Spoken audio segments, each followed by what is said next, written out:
Kabayan, dekada ka na sa abroad pero wala ka pang ipon o napunda sa sarili mo dahil sa mga kabag-anak mo o kadugo mo. Naintindihan kita kabayan, ramdam kita. Kasi masarap tumulong sa mga kamag-anak.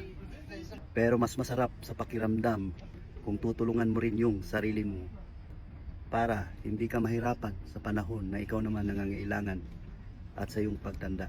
May 3 tips ako or solusyon paano ka makaipon. Una, huwag mong saluin ang lahat ng mga problema ng kamag-anak mo na para bang ikaw yung superhero. Ikaw yung sagot sa lahat ng problema nila.